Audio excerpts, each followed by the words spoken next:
Il est difficile de imaginer au jour 8 à quel point survivre dans Londres médiévale relevait un défi quotidien. Cette ville, vibrante et dangereuse, attirait autant qu'elle effrayait.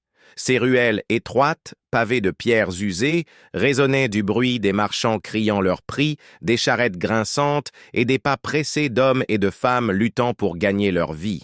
Derrière les hautes murailles, Londres médiévale offrait la promesse d'opportunités, mais exigeait en retour endurance et détermination. Pour la majorité, chaque jour commençait à l'aube et s'achevait bien après la tombée de la nuit. Les odeurs des marchés se mêlaient à celles des ateliers et des foyers, tandis que la fumée des cheminées enveloppait la ville d'un voile grisâtre. Dans ce décor, il ne suffisait pas de travailler dur. Il fallait savoir naviguer entre les règles strictes des guildes, les taxes imposées par la couronne et la concurrence féroce des autres artisans ou marchands. Chaque pièce gagnée représentait un combat, chaque erreur pouvait coûter cher. Et pourtant, malgré les privations et les risques, beaucoup affluaient vers Londres médiévale, espérant y trouver un avenir meilleur. Certains y réussissaient, d'autres voyaient leurs rêves s'effondrer, mais tous partageaient la même réalité. Dans cette ville, la survie dépendait autant de la force de ses bras que de l'acuité de son esprit. La première chose qui frappait un nouvel arrivant dans Londres médiévale, c'était la densité humaine.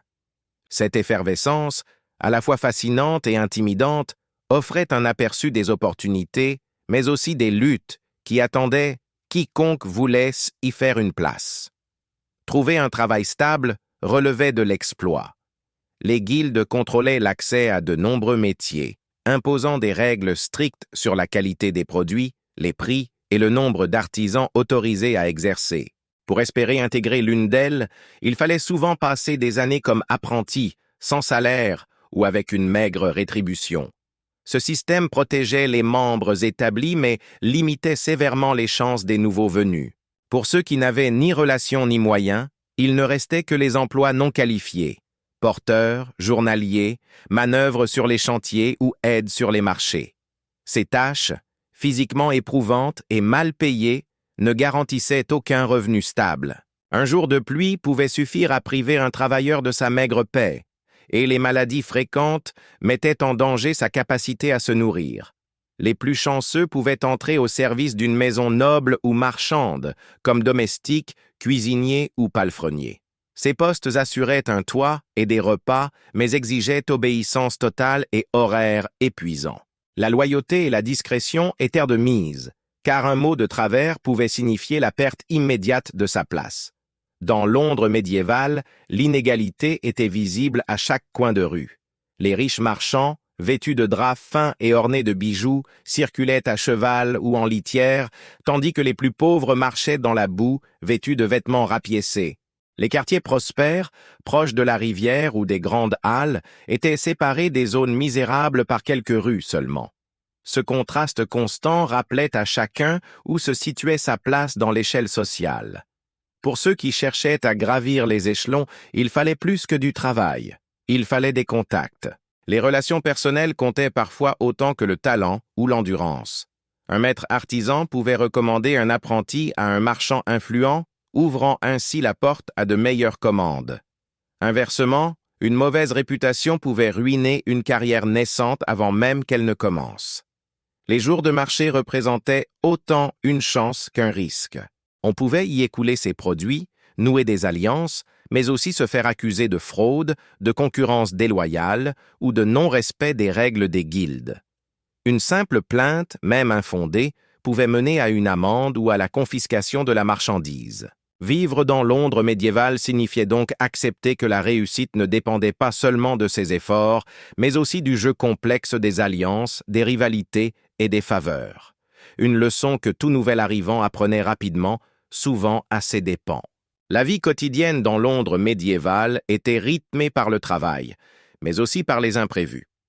Les incendies, fréquents dans une ville où le bois dominait les constructions, pouvaient réduire à néant des années d'efforts. Les épidémies, quant à elles, frappaient sans prévenir, emportant travailleurs, clients et parfois familles entières. Dans ces moments, peu importait la richesse ou la pauvreté, Tout le monde était vulnérable. L'odeur de la ville était un mélange persistant de fumée, de déchets et de bêtes. Les ruelles étroites rendaient la circulation difficile, et la boue collante mêlée de détritus ralentissait chaque pas. Les cris des marchands se mêlaient au martèlement des artisans, créant un brouhaha constant. Ce vacarme pouvait être épuisant, mais il rappelait aussi que Londres médiévale était un lieu où tout semblait possible, pour ceux qui savaient s'y adapter. Dans cet environnement, chaque pièce de monnaie avait de la valeur. Les dépenses devaient être calculées au plus juste. Un mauvais choix, et c'était la faim qui guettait. Les plus malins trouvaient toujours un moyen d'arrondir leurs revenus, en réparant des outils après les heures de travail, en revendant des surplus de marché ou en proposant leurs bras à la journée. Cette ingéniosité était souvent la clé pour survivre et parfois prospérer. Mais derrière cette apparente vitalité se cachait une vérité immuable. Gagner sa vie dans Londres médiévale demandait plus que du courage. Cela exigeait une vigilance constante, la capacité de saisir chaque opportunité et de se relever après chaque coup dur. Et tous n'y parvenaient pas. Dans Londres médiévale, certaines professions pouvaient sembler plus lucratives que d'autres, mais chacune avait ses propres pièges. Les boulangers, par exemple, bénéficiaient une demande constante. Le pain était, aliment de base de presque toute la population. Pourtant, leur métier était étroitement surveillé par les autorités. Le poids et la qualité des miches étaient contrôlés. Et la moindre fraude pouvait valoir une amende salée ou la fermeture de l'atelier. Les tanneurs, eux, gagnaient leur vie en travaillant les peaux, un métier vital mais mal vu. Leurs ateliers, installés en périphérie pour limiter les odeurs, étaient des lieux bruyants et nauséabonds. Bien qu'ils puissent réaliser de bons profits, ils vivaient souvent à l'écart, victimes de préjugés liés à la saleté de leur activité. Les forgerons, indispensables pour fabriquer outils, armes et ferrures, jouissaient d'un certain respect. Mais leur travail était exténuant et dangereux. Le feu, le métal en fusion et les éclats pouvaient blesser gravement. De plus, les périodes de paix réduisaient parfois la demande d'armes, poussant certains à se reconvertir temporairement pour survivre. Chaque métier avait donc sa part de risques et de contraintes. Même ceux qui semblèrent les plus sûrs pouvaient se révéler précaires, surtout pour les travailleurs qui, avaient pas encore réussi à se constituer un réseau ou une clientèle fidèle. Pour les marchands, Londres médiévale offrait un marché immense, mais impitoyable. Les routes commerciales qui convergeaient vers la ville permettaient d'importer des épices, des tissus rares et des objets de luxe venus de contrées lointaines. Cependant, ces produits de valeur attiraient aussi les voleurs, les fraudeurs et la concurrence déloyale. Les cargaisons pouvaient être perdues en mer, saisies par les autorités ou détruites par des accidents imprévisibles. Vendre sur les marchés nécessitait d'obtenir une autorisation, souvent payante, et de se plier aux taxes municipales. Les inspecteurs vérifiaient les poids, les mesures et la qualité, et il suffisait une dénonciation, parfois orchestrée par un concurrent jaloux, pour se retrouver devant la justice. Les commerçants étrangers, eux, apportaient exotisme et savoir-faire, mais devaient faire face à des préjugés et à des restrictions supplémentaires. Certains Londoniens voyaient d'un mauvais œil la concurrence venue d'ailleurs, et il n'était pas rare que des tensions éclatent, surtout en période de crise économique.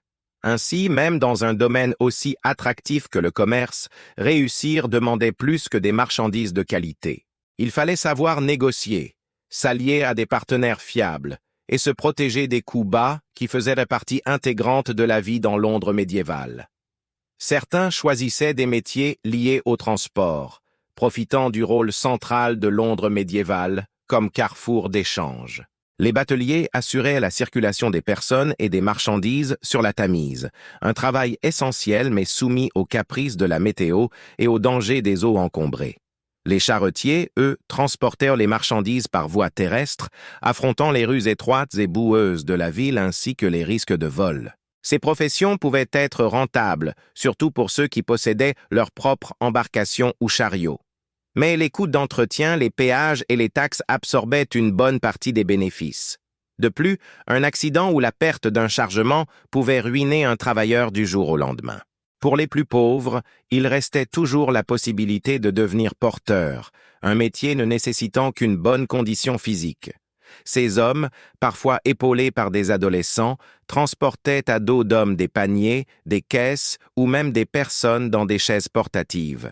Ce travail usant rapportait peu et usait le corps rapidement, mais il permettait au moins de mettre un peu de nourriture sur la table. Dans Londres médiévale, il n'existait donc pas de voie simple ou garantie pour s'assurer un revenu. Chaque activité comportait son lot d'incertitudes, et même ceux qui connaissaient une période de prospérité savaient qu'elle pouvait s'achever brutalement. Dans Londres médiévale, la survie économique dépendait aussi des cycles saisonniers. Les travaux de construction, par exemple, étaient plus nombreux au printemps et en été, lorsque les conditions permettaient de bâtir sans interruption. Les ouvriers pouvaient alors accumuler des journées bien payées. Mais l'hiver apportait souvent une baisse drastique de l'activité, laissant beaucoup de travailleurs sans revenus stables. Les marchés eux-mêmes changèrent de visage selon les saisons.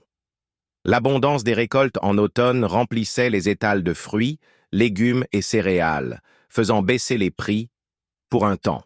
En revanche, les mois de soudure, au printemps, voyaient les réserves s'amenuiser, les prix grimper et les familles peiner à s'alimenter correctement.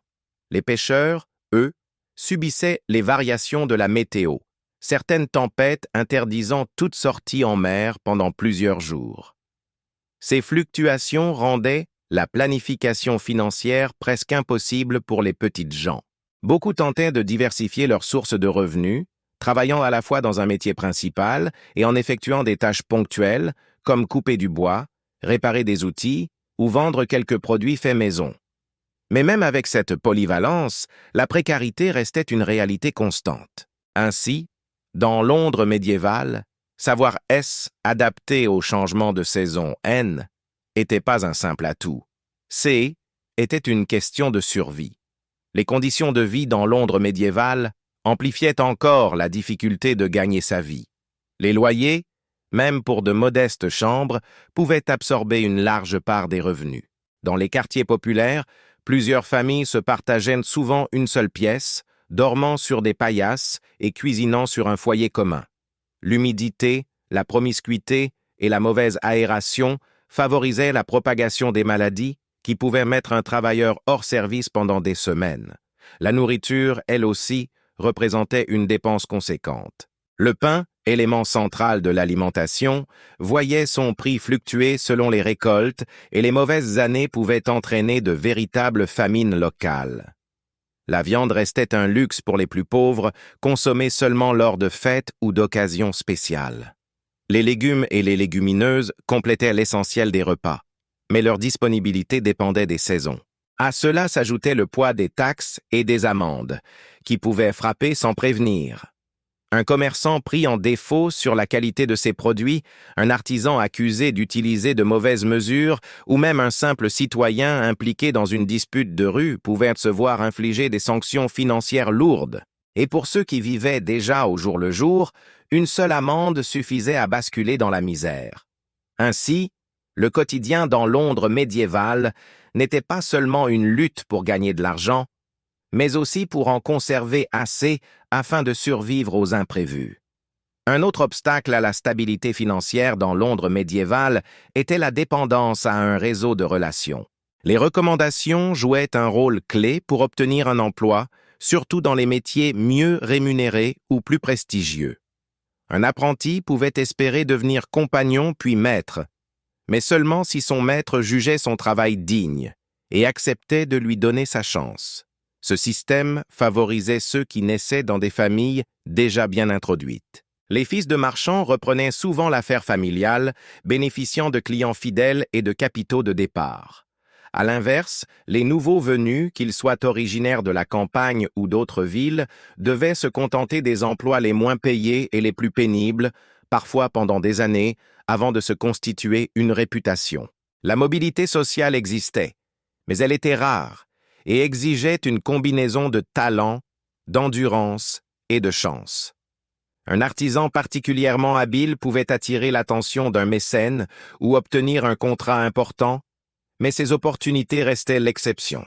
Pour la majorité, l'horizon se limitait à survivre, à nourrir leur famille et à éviter les dettes. Dans Londres médiévale, il ne suffisait donc pas des bœufs à avoir les compétences nécessaires pour prospérer. Il fallait aussi naviguer habilement dans le tissu complexe des alliances, des rivalités et des faveurs personnelles. Dans Londres médiévale, les catastrophes collectives pouvaient anéantir en un instant des années d'efforts. Les incendies étaient fréquents dans cette ville où la plupart des bâtiments étaient construits en bois et où les rues étroites facilitèrent la propagation des flammes. Un sinistre pouvait détruire non seulement des maisons, mais aussi les ateliers, les stocks et les marchandises, laissant les habitants sans ressources. Les épidémies représentaient une autre menace redoutable. La peste noire, mais aussi d'autres maladies comme la fièvre typhoïde ou la dysenterie, frappaient régulièrement. Une seule vague de contagion pouvait vider les rues, fermer les marchés et mettre un terme brutal à l'activité économique. Les malades avaient souvent ni les moyens de se soigner ni la possibilité de continuer à travailler, ce qui plongeait les familles entières dans la pauvreté. Les mauvaises récoltes, quant à elles, avaient un effet domino. Elles faisaient grimper le prix du pain et provoquaient des émeutes, ce qui perturbait le commerce et réduisait la circulation des marchandises. Les tensions sociales augmentaient et les autorités réagissaient parfois par des restrictions ou des taxes supplémentaires, aggravant encore la situation des plus démunis. Ainsi, vivre dans Londres médiévale signifiait accepter que la prospérité soit toujours fragile, suspendue à des forces que nul individu ne pouvait entièrement contrôler. La criminalité constituait également un danger constant pour ceux qui tentaient de gagner leur vie dans Londres médiévale. Les rues, surtout la nuit, pouvaient devenir le terrain de jeu des voleurs à la tire, des bandits et des escrocs. Les marchés, avec leur foule dense et animée, étaient un lieu privilégié pour les pickpockets, qui profitaient de la moindre distraction pour dérober une bourse ou un objet de valeur. Certains criminels visaient directement les artisans ou les marchands, cherchant à s'emparer de leurs marchandises ou de leurs outils. Perdre son équipement, pour un artisan, pouvait signifier la fin immédiate de toute activité professionnelle, car le remplacer coûtait cher et nécessitait souvent un crédit, difficile à obtenir. Les autorités tentaient de maintenir l'ordre par des patrouilles et des sanctions sévères, mais leur efficacité restait limitée. Les zones périphériques de la ville échappaient parfois à leur contrôle, et il n'était pas rare que des affaires restent non résolues. Pour se protéger, certains commerçants formèrent des associations ou des guildes, organisant une surveillance collective de leur quartier et mettant en place des fonds d'aide pour les membres victimes de vols ou d'incendies. Vivre dans Londres médiévale signifiait donc aussi développer une vigilance permanente, car une seule mésaventure pouvait réduire à néant des années d'efforts et de travail acharné.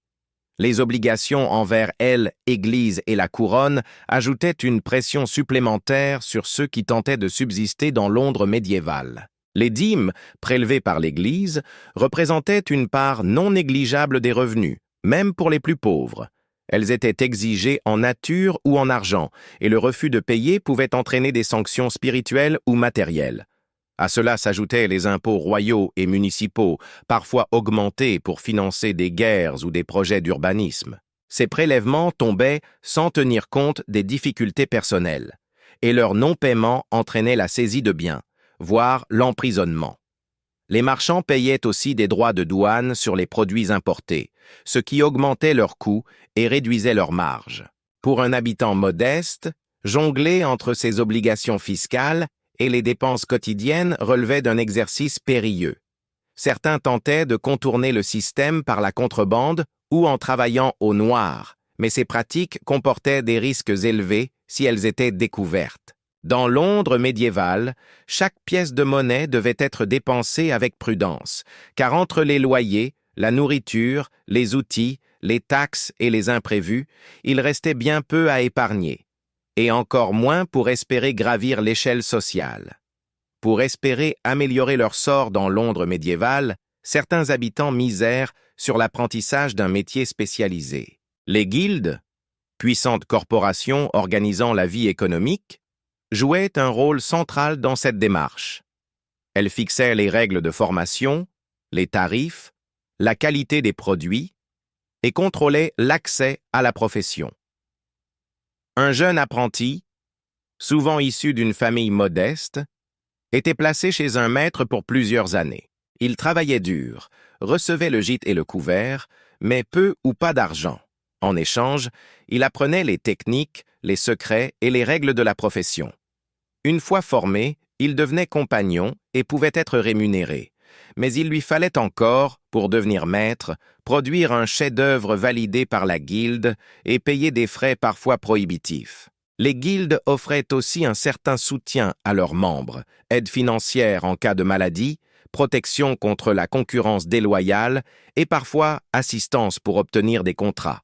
Mais elles pouvaient également être fermées et protéger jalousement leurs privilèges, excluant ceux qui n'avaient pas les bons contacts ou les moyens financiers nécessaires. Ainsi, pour gravir les échelons dans Londres médiévale, il fallait autant de savoir-faire que de persévérance, et souvent un soupçon de chance. Le commerce constituait une autre voie vers une meilleure situation financière dans Londres médiévale, mais il demandait un capital de départ et une certaine audace. Les marchés étaient animés, regorgeant de produits locaux et importés, tissus fins venus de Flandre, épices de l'Orient, vins de France ou d'Espagne. Un marchand avisé pouvait réaliser de bons profits, mais il devait affronter de multiples risques, vols, fluctuations des prix, taxes imprévues et concurrence féroce. Les plus ambitieux tentaient de se lancer dans le commerce maritime, profitant de la position stratégique de Londres sur la Tamise. Posséder ou affréter un navire permettait d'importer directement des marchandises, évitant certains intermédiaires. Mais les dangers étaient nombreux, tempêtes, pirates, naufrages ou blocages liés à des conflits politiques.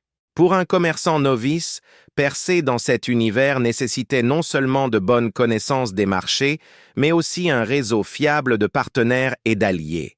Les relations nouées avec des clients réguliers, des fournisseurs fiables et des prêteurs de confiance pouvaient faire la différence entre la prospérité et la ruine. Ainsi, dans Londres médiévale, le commerce était à la fois une opportunité et un pari risqué où la réussite se jouait sur un équilibre fragile entre prudence et prise de risque. Certains habitants cherchaient leur salut dans le service domestique auprès des familles aisées. Travailler comme cuisinier, valet, servante ou palefrenier offrait un revenu régulier et souvent le logement et la nourriture. Pour les plus pauvres, était une manière de l'échapper à la précarité extrême et de bénéficier d'une certaine stabilité. Cependant, la vie de domestique dans Londres médiévale n'était pas exempte de difficultés. Les journées étaient longues, les tâches éprouvantes et la discipline stricte.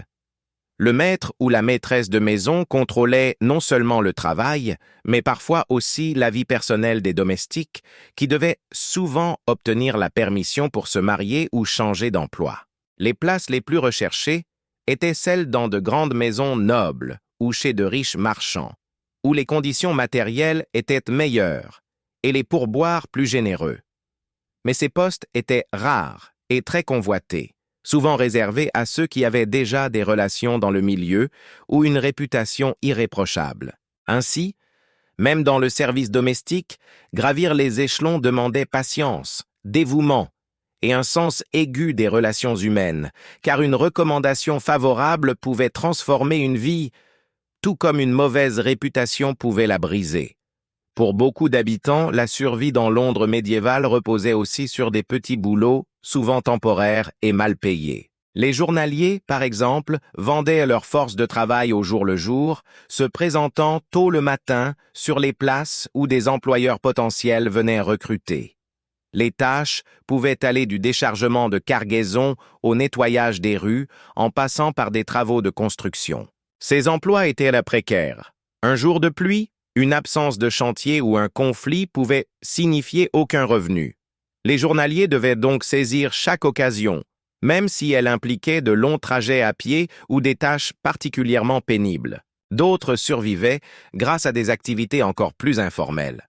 Vendre quelques biens d'occasion, transporter des messages, réparer des objets ou même chanter dans les rues pour recevoir quelques pièces.